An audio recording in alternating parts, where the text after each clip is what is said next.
अस्सलाम वालेकुम स्टूडेंट, कैसे हैं आप लोग। उम्मीद करता हूँ सब लोग ठीक होंगे, खैरियत से होंगे। तो फ्रेंड्स, आज की इस वीडियो में हम लोग CS403 लेक्चर नंबर 15 देखेंगे।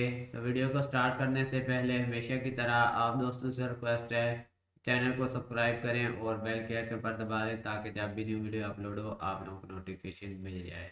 आज के इस लेक्चर में हम क्या चीज़ें कवर करेंगे उसका एक ओवरव्यू देख लेते हैं कि इसमें क्या है। तो फ्रेंड, इसमें ज़रा देखें, डेटाबेस एंड मैथ रिलेशन हम पढ़ेंगे कि डेटाबेस और मैथ रिलेशन क्या हैं।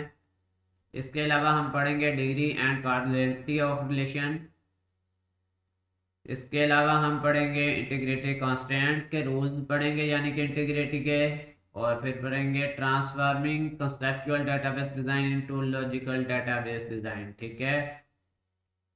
इसके अलावा हम पढ़ेंगे composite and multi valued attributes. Identified dependency भी इस लेक्चर में हम शायद कवर करें, लेक्चर नंबर 15 में। तो चलते हैं आज के इस लेक्चर की तरफ। फर्स्ट हमारा टॉपिक है डेटाबेस एंड मैथ रिलेशन का, ठीक है। डेटाबेस और मैथ रिलेशन में क्या डिफरेंस है, इसके मतलब थोड़ा सा हम पढ़ेंगे। इसमें देखें फ्रेंड, बताया गया है कि वो study 6 basic properties of table और डेटाबेस रिलेशन, ठीक है। If we compare these properties with those of the mathematical relation, then we find out the properties of both are the same. सारी जो हैं वो प्रॉपर्टीज सेम है except one, एक की बजाय, ठीक है। One related to order of the column. जो हम ऑर्डर ऑफ द कॉलम वाली जो इसमें पढ़ रहे हैं वो कह रहे हैं कि इससे थोड़ा डिफरेंट है। जैसा कि हमने पढ़ा था ए क्रॉस बी। मैथ में क्या होता है कि A cross B equal to B cross A होता है, लेकिन यहाँ पर क्या है, यहाँ पर friend A cross B not equal to B cross A होगा, ठीक है। क्योंकि यहाँ पे कॉलम का डाटा जो है वो चेंज हो जाता है रोज से। तो इसमें इसका जो आउटपुट होगा ए क्रॉस बी का वो नॉट इक्वल टू होगा बी क्रॉस ए के। ये चीज़ बताई जा रही है। तो इसके अलावा हमने इसकी अगर एग्जांपल देख लेनी है कि यहाँ पे बताई गई होगी। देखें, there will not be change in either math और database relation if we change the rows और टपल ऑफ एनी रिलेशन। वो कह रहे हैं कि मैथ में जो है वो चेंजिंग नहीं होती। यहाँ से मैं रीडिंग कर रहा हूँ, इतनी रीडिंग की है कि लेकिन यहाँ पे जो है वो डिफरेंस पाया जाता है हमारा। यहाँ पे जो रिलेशन में जो है ना, डेटाबेस रिलेशन में जो है वो डाटा जो है A multiply B not equal to B multiply A होगा, लेकिन मैथ में ये इक्वल होता है, ठीक है। Therefore the math relation change by the changing order of the column. तो यहाँ पे जो है वो चेंज हो जाएगा data. For example, if there is a set A and set B, we take certain product of the A and B, then the take Cartesian product of B and A there will not be equal, ठीक है। तो then फिर ये equal नहीं आएंगे। जो हमारे Cartesian product है A multiply B is not equal to B multiply A. अगला है डिग्री ऑफ रिलेशन। तो डिग्री ऑफ रिलेशन में फ्रेंड देखिए क्या होता है, बेसिकली आप लोगों को कंसेप्ट बताना होता है। तो इसमें रोज ऑफ द कॉलम आते हैं हमारा, ठीक है। रेंज ऑफ द कॉलम, जितने हमारे कॉलम होंगे वो क्या होगी, हमारी डिग्री होगी।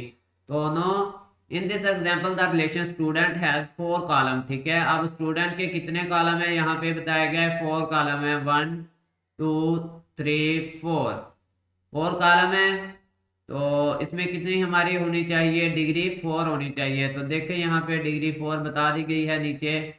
ये जरा मैं इसको अन हाईलाइट करके दोबारा हाईलाइट करके बता देता हूँ ताकि आपको पता चले मैं कहाँ से पढ़ रहा हूँ। ये डिग्री 4 है, ठीक है, इतना। आगे है कार्डिनलिटी ऑफ द रिलेशन, ये हम पढ़ेंगे। इसको जरा देख लेते हैं। The number of the rows present in a relation is called cardinality of the relation. पहले क्या हमने पढ़ा, कॉलम। जो कॉलम्स होते हैं वो डिग्री होती है, और जो रोज की तादाद होगी वो क्या बनेगी, कार्डिनलिटी ऑफ रिलेशन। अब रोज की तादाद देख लेते हैं कितनी है। 1 है, फिर 2 है, फिर 3 है, फिर 4 है, फिर 5 है। इस हिसाब से तो 5 होनी चाहिए कार्डिनलिटी। तो देखते हैं एग्जाम्पल में क्या बता रहे हैं वो।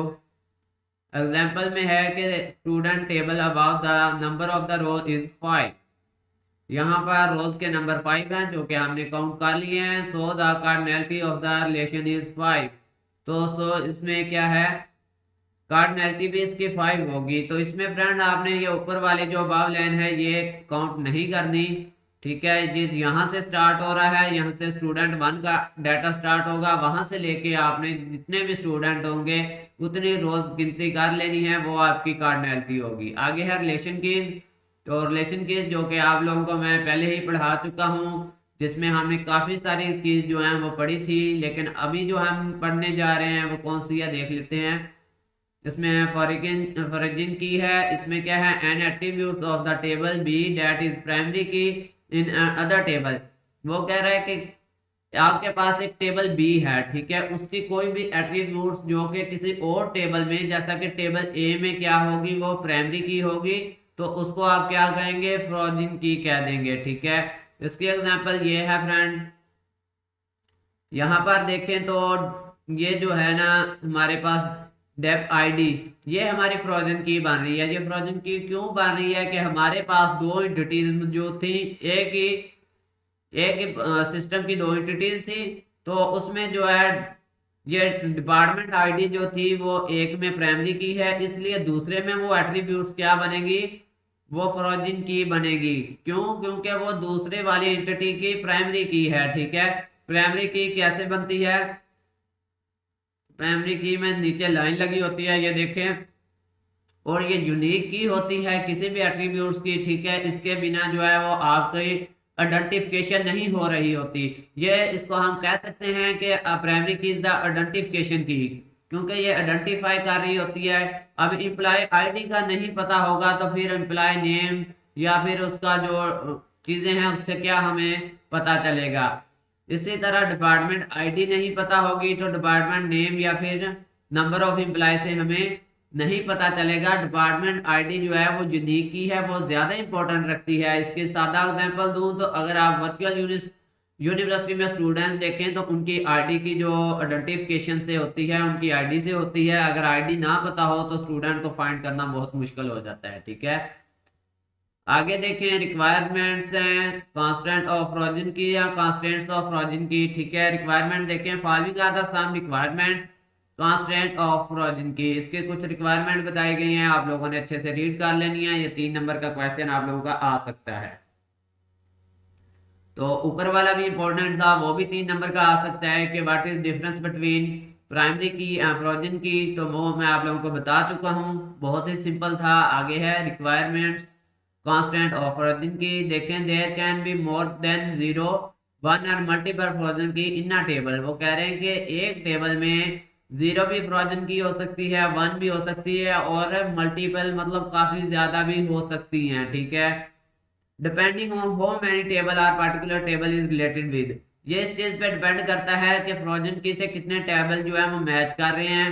फॉर एग्जांपल अगर आपकी काफी सारी एंटिटीज हैं, उनकी एट्रीब्यूट से अगर आपकी फ्रोजन की ज्यादा दिख रही है, मतलब आपकी एक एट्रीब्यूट में मौजूद है और वो बाकी 2-3 यानी कि आपके पास मौजूद हैं एट्रीब्यूट जिनकी वो प्राइमरी की है, तो वो आपकी क्या बनेगी, फ्रोजन की बन जाएगी। आ गया, for example in the above example the employee table is related with the department table, so there is one frozen key, जो हमने ऊपर देख लिया है। फिर से दिखा देता हूँ, ये देखें यहाँ पर ए की जो है डिपार्टमेंट आईडी की जो है इसको फ्रोजन की कहते हैं, क्योंकि इसके नीचे क्या है, लाइंस लगी हुई हैं। क्यों ये बनी है फ्रोजन की वो मैं आपको बता चुका हूँ, क्योंकि ये दूसरी एंटिटी की प्राइमरी की थी और एक एंटिटी की ये जो है वो एट्रीब्यूट थी। जैसे ही वो प्राइमरी की किसी दूसरी की फाइंड हुई तो ये क्या बन गई, फ्रोजन की बन गई। The foreign key attributes which is present a primary key in and other relation key is called a home relation of foreign key attributes, ठीक है। ये आपकी डेफिनेशन होगी इतनी एक इंपॉर्टेंट, ये एमसीक्यूज आपका आ सकता है कि द फ्रोजन की attributes which is present a primary key in other relation. जैसा कि मैंने आपको बताया कि डिपार्टमेंट आईडी दूसरी किसी रिलेशन में प्राइमरी की थी, तो जिसकी वजह से उसको फ्रोजन की बना दिया गया, उसको हम कह सकते हैं कि is called the home relation of frozen की एट्रीब्यूट्स। ये इतनी इतनी डेफिनेशन है इसकी होम रिलेशन की, ठीक है। ये होम रिलेशन ऑफ फॉरेन की एट्रीब्यूट्स की डेफिनेशन है, इसको याद रखिएगा। आगे देखें तो बता रहे हैं द प्राइमरी की is the represent by underline. ये एमसीक्यूज आ सकता है कि द प्राइमरी की इज रिप्रेजेंट बाय डैश, तो यहाँ पे डॉट होगा, फिर और चीजें दे दी गई होंगी, तो आपने आंसर देना है अंडरलाइन। बार बार बताता हूँ कि जो प्राइमरी की है वो बाय अंडरलाइन आप डिफाइन होती है। विद द सॉलिड लाइन, वो एक सॉलिड लाइन होती है, यानी कि उसमें कोई डॉटिंग नहीं होती, बल्कि एक सॉलिड लाइन होती है, ठीक है। Where the frozen key is underline by dash it or dotted line, ठीक है। ये भी एमसीक्यूज आ सकता है। प्रोजेन की किस चीज से अंडरलाइन होती है, वो डॉट के साथ, और किससे होती है, डैश के साथ। डॉट भी कह लें और डैश भी कह लें, ठीक है। डॉट बोले तो छोटे छोटे डॉट लगा के बनते हैं, डैश बोले तो माइनस के छोटे छोटे साइन होते हैं जिनको हम डैश कहते हैं। तो ये आपने याद रखना है। दो एमसीक्यूज यहाँ से आपके कवर हुए हैं। आगे है integrity constant. What is integrity constant, इसके मतलब हम पढ़ लेते हैं। Integrity constant are very important and they play a vital role in the relation data model. वो कह रहे हैं कि जो इंटीग्रिटी होती है ना, वो बहुत ज्यादा जो है इंपॉर्टेंट होती है रिलेशनल डाटा मॉडल्स में। They are one of three component of relational data model. There are one of three component of rational data model. These constants are basis from of constants, so basic they are the part of the data model. ये क्या होते हैं, हिस्सा होते हैं data model के। Constant mean rules होते हैं, रुकावटें होती हैं, तो ये क्या है, हिस्सा होती हैं डाटा मॉडल की, जिसको हम पाबंदियां भी कह सकते हैं। Due to the fact every database management system that has based on rational data model must support them, ठीक है। आगे एक देखें इंटिटी इंटीग्रिटी कांस्टेंट, ठीक है। इंटिटी की जो इंटिटी मैंने आप लोगों को बताया हुआ है किस तरह से इंटिटी होती है, ये एक आपकी इंटिटी है, ठीक है।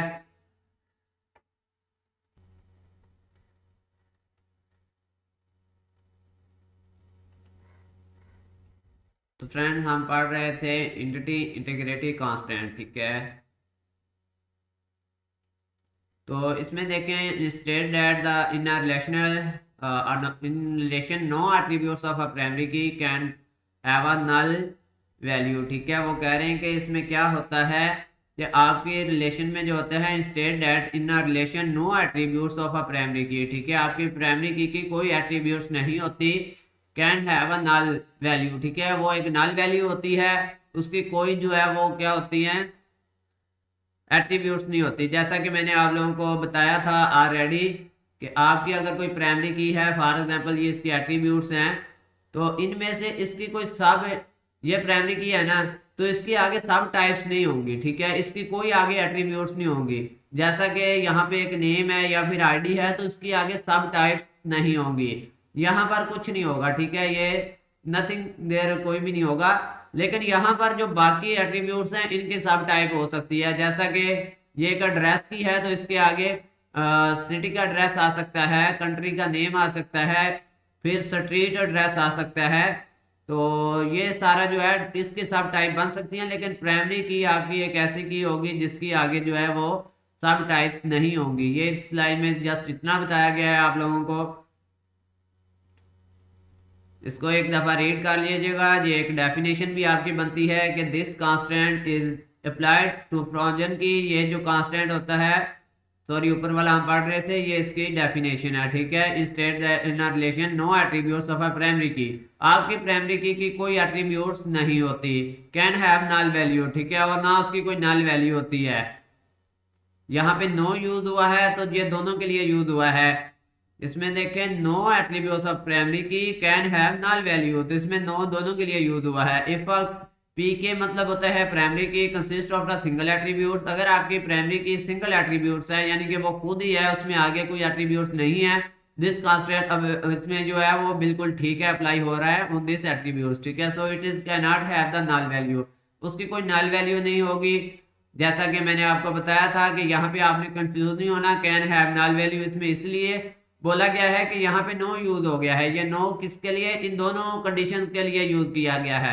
आगे देखें यहाँ पे उन्होंने बता दिया है। So primary key consist of a single attribute, इससे नीचे देखें तो so it is can not have the null value, ठीक है, इसकी कोई नल वैल्यू नहीं होती। However if a primary key consist of a multiple attributes then none of the attributes of this primary key can have the null value in any of the instances, ठीक है। आगे देखें तो रिफ्रेशनल integrity constant आ गया, तो इसको जरा पढ़ लेते हैं। This constant is applied on the frozen keys, ये फ्रोजन कीज पे जो है अप्लाइड होता है। ये वाला हमारा जो रूल है, कांस्टेंट मैंने आपको बताया था, पाबंदी थी या फिर रूल क्या ले इनको। तो frozen keys and attributes are attributes combination of a relation, ठीक है, that is the primary key of an other relation, ठीक है। फ्रोजन की वो आपकी तभी बनेगी जब क्या है, वो दूसरे किसी रिलेशन में प्राइमरी की होगी। उसके अलावा इसका ये एक रूल है कि आपकी फ्रोजन की तभी फ्रोजन की कहलाएगी जब वो किसी इंटिटी यानी कि दूसरी इंटिटी की एट्रीब्यूट्स में आपकी प्राइमरी की हो। फ्रोजन की के लिए जरूरी है कि वो किसी दूसरी एट्रीब्यूट यानी कि दूसरी इंटिटी में वो एज अ प्राइमरी की काम कर रही हो, फिर भी वो एक फ्रोजन की बनेगी, ठीक है, अदरवाइज फ्रोजन की वो नहीं कहलाएगी। ये एक इसका रूल है, कांस्टेंट रूल, इसको हम पढ़ते हैं। आगे है सिग्निफिकेंस ऑफ कांस्टेंट। तो सिग्निफिकेंस होता है इम्पोर्टेंट। तो आपको भी पता है कि पाबंदियों की क्या इंपॉर्टेंस होती है। अगर रूल्स और रेगुलेशन ना हो किसी चीज के तो वो वेल वर्किंग नहीं होती, उसमें हम जो है वो प्रॉपर जो है अपना मकसद पूरा नहीं कर सकते। हर अदारे के हर काम के कुछ रूल और रेगुलेशन होते हैं जिनको कांस्टेंट कहा जाता है, और उन कांस्टेंट की बहुत ज्यादा इंपॉर्टेंट होती है। तो यही यहाँ पे पूरे पैराग्राफ में बताया गया है कि जो हमने ऊपर कांस्टेंट पढ़े हैं उनकी इंपॉर्टेंट क्या है, अहमियत क्या है। तो देखें, अगर हर की जो है वो इसके लिए शर्त ना होती कि फ्रोजन की एक प्राइमरी की होगी, तो इसकी शिनाख्त कैसे होगी कि ये फ्रोजन की कैसे बनी है। तो ये एक रूल है ना, तो रूल की अहमियत है। इसी तरह ऊपर बताया गया था कि जो आपकी प्राइमरी की है उसकी कोई एट्रीब्यूट्स आगे नहीं होंगी, वो सब डिवाइड नहीं होती, इसलिए वो प्राइमरी की है। तो अगर आपकी प्राइमरी की सब डिवाइड होती तो इसके रूल और रेगुलेशन ना होते तो फिर प्रॉब्लम होनी थी, क्योंकि बाकी जो आपकी कीज थी वो भी तो सब डिवाइड होती हैं, जैसा कि ड्रेस की उसके भी आगे सब पार्ट्स हैं। अगर प्राइमरी की के भी सब पार्ट होते तो फिर वो एज अ प्राइमरी की उसमें प्रॉब्लम बन जानी थी कि बाकी चीज क्यों नहीं प्राइमरी की बन रही, ये क्यों प्राइमरी की है। इसीलिए जो रूल है रेगुलेशंस है उनकी बहुत ज्यादा इंपॉर्टेंस होती है। और सिग्निफिकेंस यानी इंपॉर्टेंट ऑफ कांस्टेंट का टॉपिक आप लोगों को समझ आ गया होगा कि रूल और रेगुलेशंस की क्या अहमियत होती है और क्यों ये रखे जाते हैं। अगला हमारा टॉपिक है नल कांस्टेंट। तो दो हमारे ये टॉपिक होंगे, नल कांस्टेंट और डिफॉल्ट कांस्टेंट, ठीक है। नल कांस्टेंट देखें, a null value of an attribute mean that they have the value of attribute not yet and given, ठीक है। नल कांस्टेंट मतलब ये होता है कि एक ऐसी एट्रीब्यूट जिनकी अभी तक कोई वैल्यू नहीं दी गई, नॉट डिफाइंड येट, जिसको अभी तक डिफाइन नहीं किया गया, वो होती है नल। नल कांस्टेंट उसको कह देते हैं, ठीक है, नल पाबंदी, यानी कि उसकी कोई अभी तक पाबंदी, it can be assign or defined later, इसको जो है वो बाद में असाइन भी किया जाएगा और डिफाइन भी किया जाएगा, ठीक है।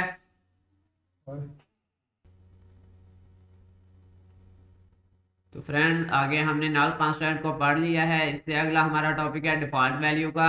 ये बिल्कुल उसके यानी कि डिफरेंस है इसमें नल वैल्यू और डिफॉल्ट वैल्यू में। The constant mean that if we do not give any value to any particular attribute, ठीक है। अगर आपने किसी एट्रीब्यूट को क्या है वो कोई वैल्यू नहीं दी, तो इसमें डिफॉल्ट वैल्यू को क्या मतलब होता है, it will be given a certain default value, उसको फिर सर्टेन डिफॉल्ट वैल्यू दे देता है वो, ठीक है।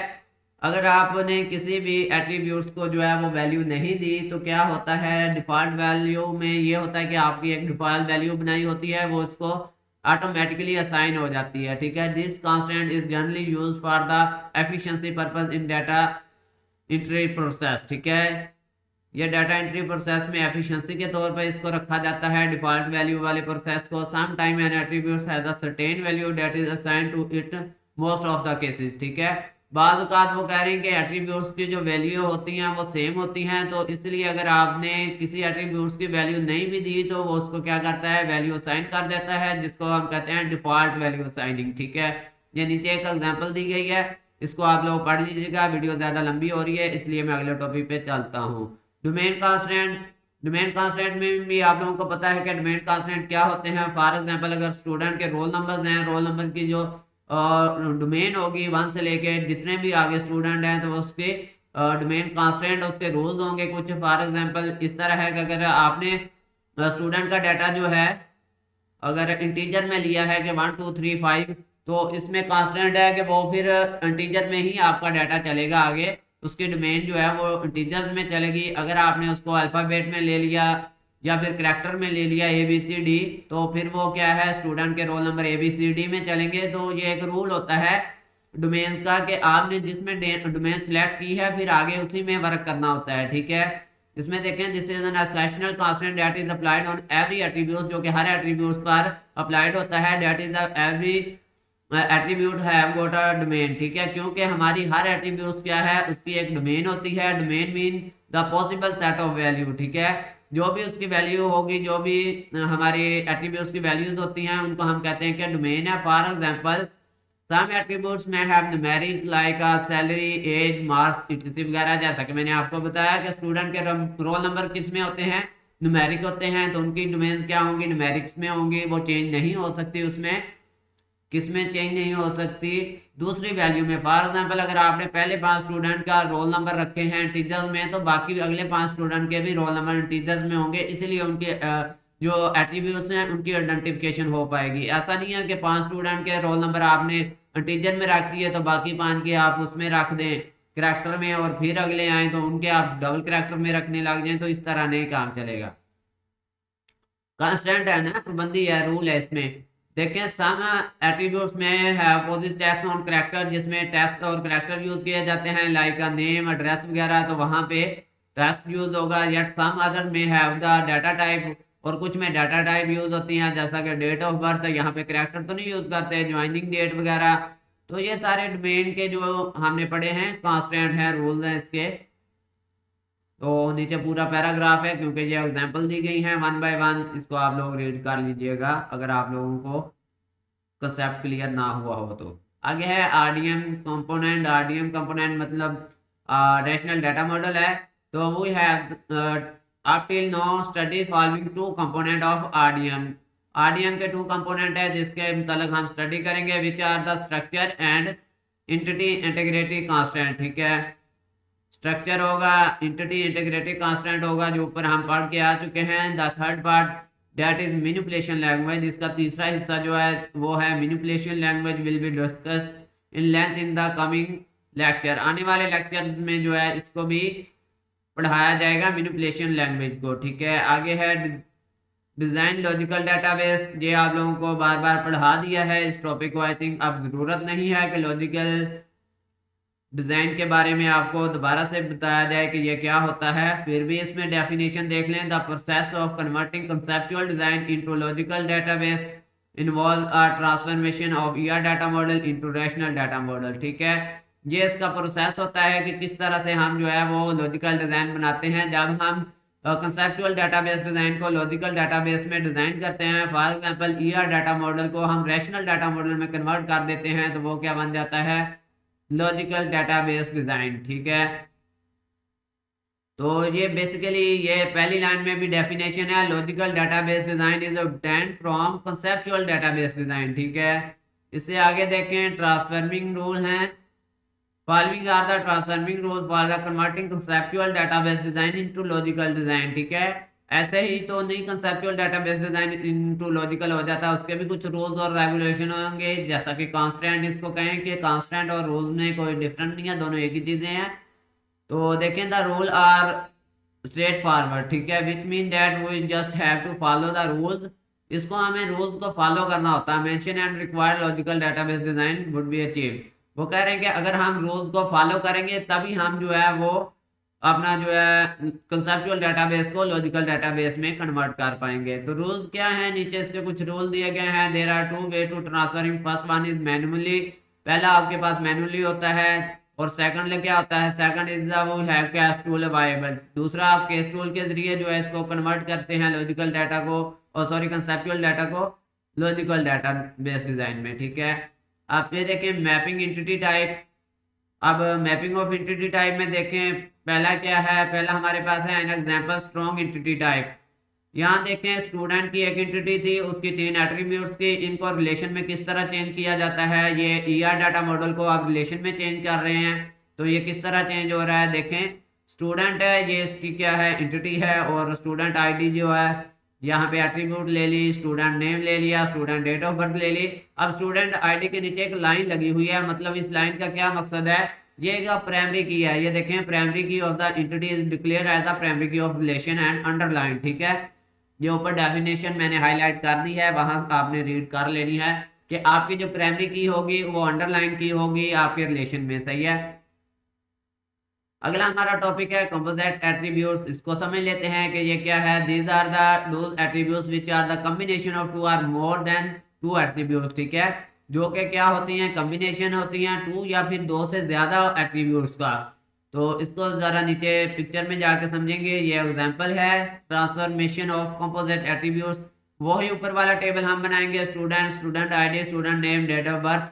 अब यहाँ पर एक न्यू चीज ऐड होगी है, क्या, स्टूडेंट एड्रेस की आगे क्या है, डिफरेंट एट्रीब्यूट्स हैं, ये देखें।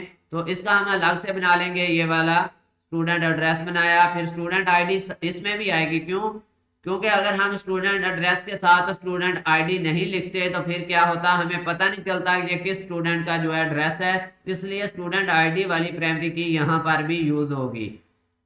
तो मैंने आपको पिछले लेक्चर में बताया था कि स्टूडेंट का जो एट्रीब्यूट्स होती है ना, ये वाली आपकी जो सुपर टाइप की एट्रीब्यूट्स होती हैं वो सब टाइप में भी आती हैं, ठीक है, वो सब टाइप में ऑलरेडी मौजूद होती हैं, और सब टाइप की कुछ अपनी एट्रीब्यूट्स होती हैं जो कि लिखी जाती हैं। तो आइडेंटिफिकेशन के लिए यहाँ पे स्टूडेंट आईडी भी लिखी जाएगी। अगला हमारा टॉपिक है मल्टी वैल्यूड एट्रीब्यूट्स। इसको पढ़ लें। There are those attributes which can have more than one value assign an attribute, ठीक है, यहाँ पर एक एट्रीब्यूट को एक से ज्यादा वैल्यू असाइन की जाए, उसको कहा जाता है कि मल्टी वैल्यूड एट्रीब्यूट। इसके एग्जांपल देखें तो for example a student can have more than one hobby like writing, reading, listening and music etc. वगैरह, ठीक है, लिसनिंग टू म्यूजिक इटीसी वगैरह। तो वो कह रहे हैं कि एक स्टूडेंट के एक से ज्यादा हॉबीज हो सकते हैं, तो ये क्या है कि उसकी मल्टी वैल्यूड एट्रीब्यूट्स हैं, ठीक है। इसके नीचे हम एग्जांपल देखेंगे। यहाँ पे देखें तो वही पहले वाला student, student ID, student name और स्टूडेंट एड्रेस भी बिल्कुल वही आ गया जो ऊपर था, हमने दोनों पढ़ लिए। अब हमारा न्यू क्या है, ये नीचे वाला। अब स्टूडेंट हॉबी की क्लास है तो इसको अलहदा बना लेंगे, ये स्टूडेंट हॉबी है।